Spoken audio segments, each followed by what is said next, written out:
বাংলার ইতিহাসে হাজার বছর ধরে যার নামটা সোনালী অক্ষরে লেখা থাকবে, হয়তো সেই সময় আপনি থাকবেন না, সেই সময় আমি থাকব না, কিন্তু এই বাংলার ইতিহাস তালাশ করলে বিশ্ব দেখবে একজনের নাম সোনালী অক্ষরে লেখা। তিনি হলেন বিশ্ববরেণ্য আলেমে দ্বীন আল্লামা দেলোয়ার হোসাইন সাঈদী সাহেব। ময়দানে তাফসিরের জনক যিনি, বিশ্ববরেণ্য আলেমে দ্বীন, যার জনপ্রিয়তা শুধু এই বাংলার জমিনে বাংলাদেশে নয় বরং বিশ্ব জুড়ে যার জনপ্রিয়তা, আলহামদুলিল্লাহ। আল্লামা দেলোয়ার হোসাইন সাঈদী সাহেবের জীবনী থেকে একটা সাইড আপনাদের সামনে আমি আজকে উপস্থাপন করতে চাই। যে আজকে কালেমার দাওয়াত আমরা বিভিন্ন জনই দিয়ে থাকি, কিন্তু আমাদের দাওয়াতগুলো আর আল্লামা দেলোয়ার হোসাইন সাঈদী সাহেবের দাওয়াতটা কতটা আল্লাহর জন্য ছিল, সুবহানাল্লাহ। আমেরিকা থেকে আল্লামা সাঈদী সাহেবের কাছে একটা ফোন আসলো দাওয়াতের জন্য। বলল, হুজুর, আমরা আপনার আলোচনা শুনেছি, আমরা আপনার জ্ঞান গর্ব তাফসির শুনেছি, আমাদের খুব ভালো লেগেছে। হুজুর, আমরা আমেরিকাতে আপনাকে ইনভাইট করতে চাই। হুজুর, আপনার কি আসার সময় হবে? হুজুর কোনো রকম কন্ট্যাক্ট না করে, কোনো রকম লেনদেন না মিটিয়ে সরাসরি বলেছিলেন, আপনারা আয়োজন করুন, আমি সময় মতন উপস্থিত হয়ে যাব। আমেরিকা থেকে ফোন আসলো বিশ্ববরেণ্য আলেমে দ্বীন আল্লামা দেলোয়ার হোসাইন সাঈদী সাহেব কোরআনের পাখির কাছে। হুজুর, আপনাকে আমেরিকায় আসতে হবে, আমরা আপনার আলোচনা শোনার জন্য চাতক পাখির মতন অপেক্ষা করছি, আপনি কি আমাদের এখানে আসতে পারবেন? আল্লামা দেলোয়ার হোসাইন সাঈদী সাহেব তিনি কোনো রকম কন্ট্যাক্ট না করে বললেন, আপনার আয়োজন করুন, আমি চলে আসব।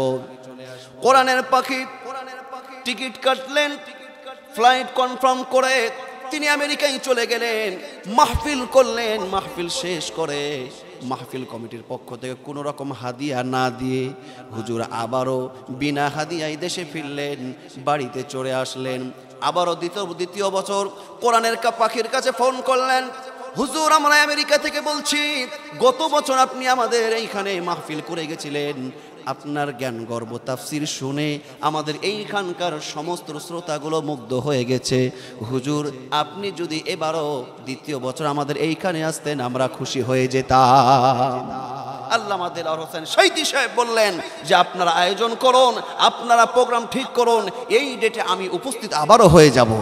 কিন্তু এই ক্ষেত্রে যদি আমাদের ছোট ছোট আমাদের মতন বক্তা হতো, আমরা আগেই বলতাম, প্রথম বছর আমাদেরকে যে 10,000 যে লস দিয়েছো, হাদিয়া না দিয়ে বিদায় দিয়েছো, আমাদের প্রথম বছর যদি হাদিয়া মন মতন না হয়, দ্বিতীয় বছর কোনো কথা নাই, ডেট নাই। কিন্তু আল্লামা দেলোয়ার হোসাইন সাঈদী সাহেব বললেন, আপনার আয়োজন করুন। দ্বিতীয় বছর প্রোগ্রামের জন্য উনি আবারও আমেরিকায় চলে গেলেন। তার জ্ঞান গর্ব মনোমুগ্ধকর আলোচনা করে তাফসির শুনিয়ে তিনি দ্বিতীয়বার আবারও ফিরে আসলেন, তাকে কোনো হাদিয়ায় দেয়নি। তারপরও একটু রাগারাগি করেন নাই, মন খারাপ করেন নাই। আল্লামা সাঈদী সাহেব সরাসরি দেশে চলে আসলেন। তৃতীয় বছর আবারও ফোন করেছেন, হুজুর, আপনি 2 বছর আমাদের এখানে যে তাফসির করে গেছেন, মানুষেরা এত মুগ্ধ হয়েছে, এত মুগ্ধ হয়েছে, সকল শ্রোতা আপনাকে আবারও চাচ্ছে। তবে হুজুর, আমরা জানি হয়তো আপনি আমাদের উপরে রেগে আছেন, তার কারণ গত 2 বছর আপনাকে আমরা তেমন কোনো হাদিয়া দিতে পারি নাই, টাকাও দিতে পারি নাই, আপনি হয়তো আমাদের উপরে মন খারাপ করে আছেন। মাহফিল কমিটির পক্ষ থেকে যে এই কথা যখন বলা হলো, আল্লামা সাঈদী সাহেব বললেন যে এই সাঈদী কখনো টাকার দিকে লক্ষ্য করে না, এই সাঈদী কখনো হাদিয়ার দিকে তাকায় না, এই সাঈদী শুধুমাত্র আল্লাহর কোরআনের দিকে তাকায়। বলি সুবহানাল্লাহ। আল্লামা সাঈদী সাহেব বললেন, আপনারা আয়োজন করুন, আমি আবারও চলে আসব। তৃতীয় বছরের মাহফিল করার জন্য আল্লামা কোরআনের পাখি তিনি আবারও চলে গেলেন। দেখুন, কন্ট্যাক্ট করেন নাই, হাদিয়া নিয়ে কোনো চাপাচাপি করেন নাই, কিন্তু ভরসা ছিল আল্লাহর উপরে। কি চমৎকার ঘটনায় না ঘটলো, শুনলে আপনারা মুগ্ধ হয়ে যাবেন। কিন্তু তার আগে একটা কথা আমি বলতে চাই, আল্লামা সাঈদী সাহেব কোরআনের পাখি, উনি এখন জেলখানায় বন্ধ আছে। এই বিষয়টা নিয়ে আমাদের মতন কিছু টুপিধারী কিছু পীর পূজারী বক্তারাও এই বিষয়টা নিয়ে তার নামে আজে বাজে নোংরা অপবাদ কালিমা মিশাই, কথা ঠিক কিনা? তারা বলে সে যদি অপরাধ না হবে, সেই যদি অপরাধ নাই করবে, তাহলে কেন এতদিন জেলখানায় থাকবে?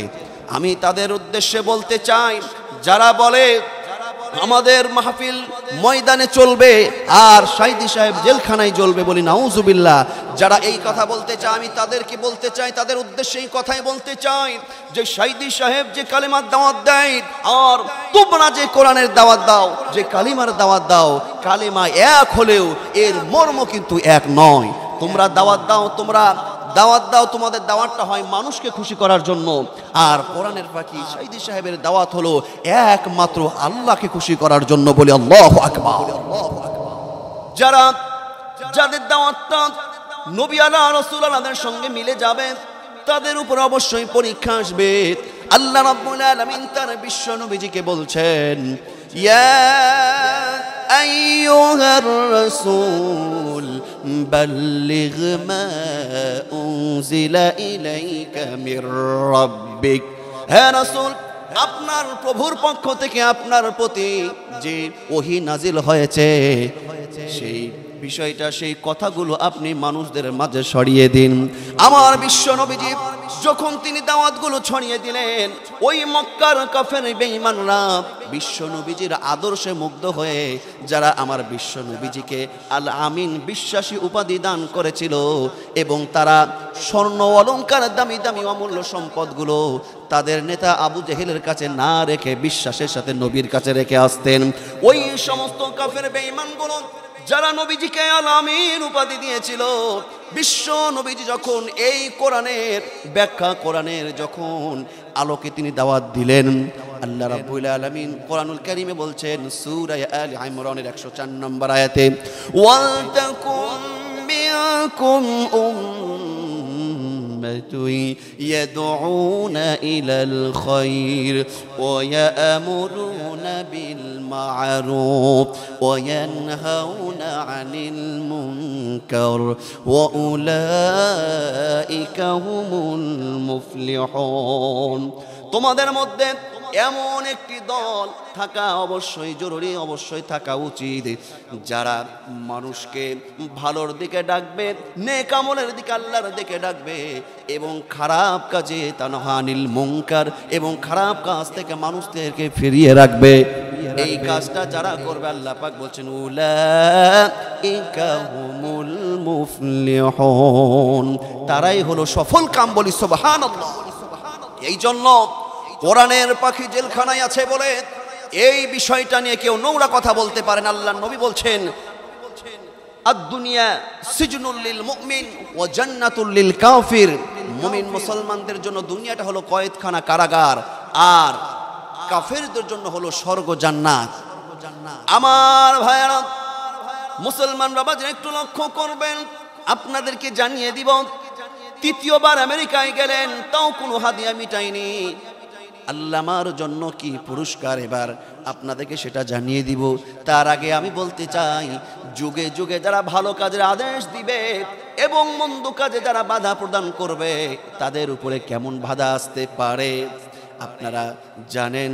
ফি জিলালিল কোরআনের রচয়িতা, যিনি তাফসিরে ফি জিলালিল কোরআনের রচয়িতা সৈয়দ কুতুব শহীদ, তিনি যখন এই তাফসির গ্রন্থটা তিনি লিখলেন, মিশরের যুবকদের হৃদয়ের মধ্যে এমন একটা আবেগ, অনুভূতি আর ইমানের জজবা এমন বেড়ে গেল, মিশরের যুবকগুলো তারা মুখে একটাই স্লোগান, ইনিল হুকুমু লিল্লাহ, সৃষ্টি যার, দুনিয়াতে হুকুম চলবে একমাত্র তার।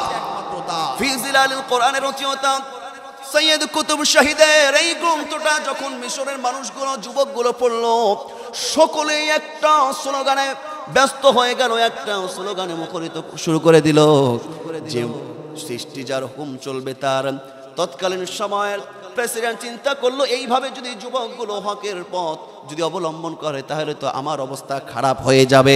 এই চিন্তা ভাবনা নিয়ে তৎকালীন প্রেসিডেন্ট সৈয়দ কুতুব শহীদকে অ্যারেস্ট করলেন জেলখানার মধ্যে। তিনি যখন তাকে বন্দী করলেন তখন যুবকদের আন্দোলন আরো তীব্র হয়ে উঠল। মিশরের রাজধানী কায়রোতে যখন এই আন্দোলন আরো আন্দোলনের মুখরিত হয়ে উঠল, তার জেলখানার প্রতিবাদে যখন আন্দোলন গড়ে উঠল, এই আন্দোলন যখন তীব্র থেকে তীব্র আকার ধারণ করলো, তখন প্রেসিডেন্ট চিন্তা করলো, না, একে বাঁচিয়ে রাখা যায় না, একে যে কোনো বিনিময়ে একে এখন ফাঁসি দিতে হবে। এই জন্য তার নামে মিথ্যা মামলা দিয়ে যে যুবকদেরকে উস্কে দিয়েছে রাষ্ট্রের বিরুদ্ধে, এই চিন্তা ভাবনা নিয়ে সৈয়দ কুতুব শাহিদের ফাঁসির ব্যবস্থা করলেন। সৈয়দ কুতুব শাহিদ ফি জিলালিল কোরআনের রচয়িতা, তার যখন ফাঁসি হবে তার 1 ঘন্টা পূর্বে জেলখানার নিয়ম অনুযায়ী তার কাছে যখন কালেমা পড়াতে জেলখানার ইমাম সাহেব হাজির হয়ে গেল, ইমাম সাহেব এসে বলছে, আপনার 1 ঘন্টা পরে, কিছুক্ষণ পরে ফাঁসি হয়ে যাবে, অতএব আপনি কালেমা পড়ে ফেলুন। সৈয়দ কুতুব শাহিদ বলেছিলেন, আমার তোমার কাছে কালেমা পড়ার দরকার হবে না, তার কারণ এই কালেমার মর্ম, কালেমার মর্যাদা, সম্মান আমি তোমার চাইতে বেশি জানি। বলি সুবহানাল্লাহ। ফি জিলালিল কোরআনের রচয়িতা সৈয়দ কুতুব শাহিদ তিনি একটা কথা বলেছিলেন, ও ইমাম সাহেব, আমার কোনো অপরাধ নাই, আমার কোনো দোষ নাই, আমার একটাই অপরাধ, যেই কালেমা তুমি আমাকে পড়াতে এসেছো, এই কালেমা আমি মিশরের যুবকদের এই কালেমার মর্ম, তাৎপর্য, এর ভাব গাম্ভীর্য আমি যুবকদের হৃদয়ের মধ্যে ঢুকিয়ে দিয়েছি। বলি সুবহানাল্লাহ।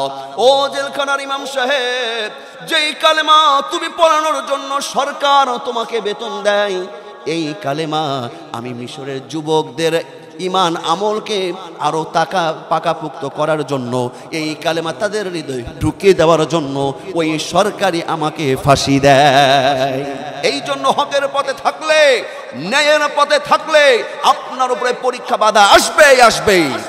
যেই কথা বলছিলাম, কোরআনের পাখি আল্লামা দেলোয়ার হোসেন শাহিদি সাহেব 3য় বছর কন্ট্রাক্ট ছাড়া আবারও চলে গেলেন আমেরিকায়। আবারও মনোমুগ্ধকর আলোচনা করলেন, তাফসির করলেন। আমেরিকার মানুষগুলো পাগল হয়ে গেল, মুগ্ধ হয়ে গেল, সকলে অস্থির হয়ে গেল। হুজুর কি গান গর্ব আলোচনাই না করলেন।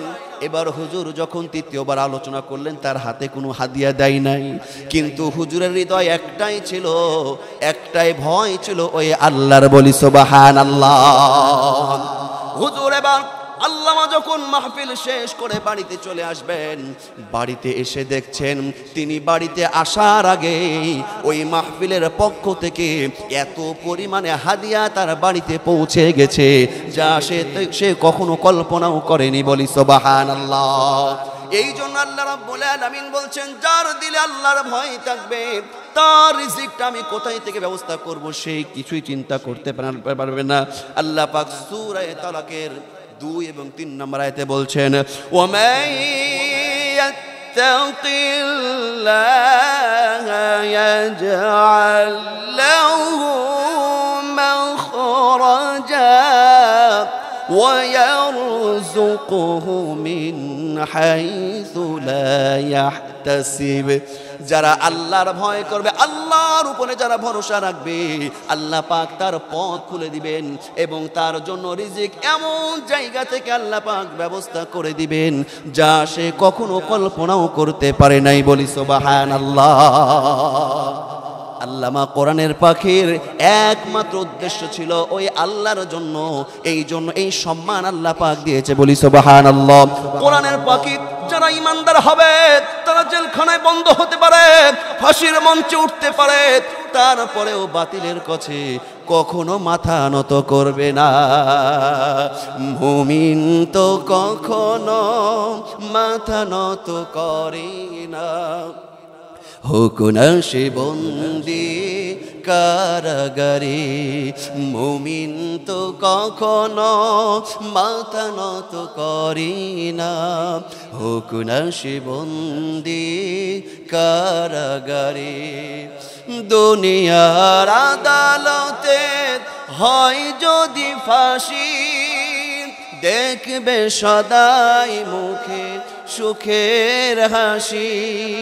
হামজার মতো করে জীবন বিলাই সে তো হামজার মতো করে জীবন বিলাই সে তো মুক্তি চাই শুধু শেষ বিচারে মুমিন তো কখনো মাথা নত করি না হোক না সে বন্দি কারাগারে মুমিন তো কখনো মাথা নত করি না হোক না সে বন্দি কারাগারে।